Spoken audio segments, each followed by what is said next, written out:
Bernabeuda og'ir sukunat. Chempionlik poygasida kutilmagan zarba. Va bir savol. Mbappesiz Real haqiqatdan ham zaiflashdimi? Assalomu alaykum futbol ixlosmandlari. Bugun Real Madrid Getafe uchrashuvi, uning oqibatlari haqida gaplashamiz. Avval like bosib, kanalga obuna bo'lishni unutmang. Oldinda sizni yanada chuqur va aniq tahlillar kutmoqda. Santiago Bernabeudagi kecha Real Madrid uchun juda qimmatga tushdi. Jamoa ketma-ket ikkinchi o'yinda mag'lub bo'ldi va bu safar kamtarona Getafega 0-1 hisobida yutqazdi. Mbappening tizzadagi jarohati sabab maydonga tusha olmagani hujumda sezildi. Jamoada yakuniy zarba, sovuqqonlik va kreativ yechim yetishmadi. Birinchi bo'limda Madrid nazoratni qo'lga oldi. Vinicius yana asosiy tahdid bo'ldi. Bir nechta vaziyat yaratdi. Biroq tajribali darvozabon David Soria ajoyib seyflar bilan javob berdi. Arda Gülerning texnika zarbasi ham darvozaga yo'l topmadi.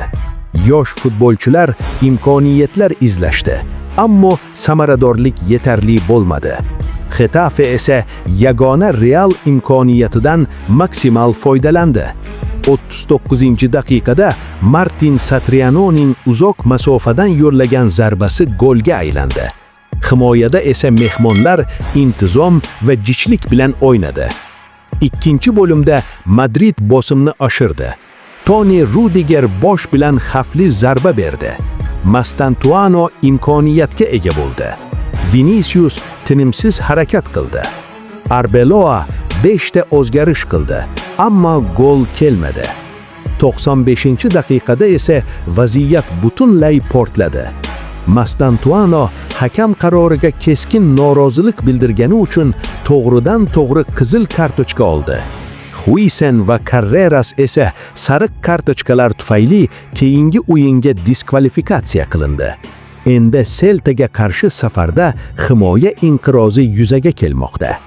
Xulosa shuki, bu mag'lubiyat oddiy 3 ochko yo'qotish emas. Bu chempionlik poygasida jiddiy signal. Barselonadan 4 ochko ortda qolgan Real uchun endi har bir o'yin final. Sizningcha Arbeloa jamoani tezda tiklay oladimi? Mbappesiz Real chempionlik uchun kurasha oladimi? Fikringizni kommentariyada yozib qoldiring.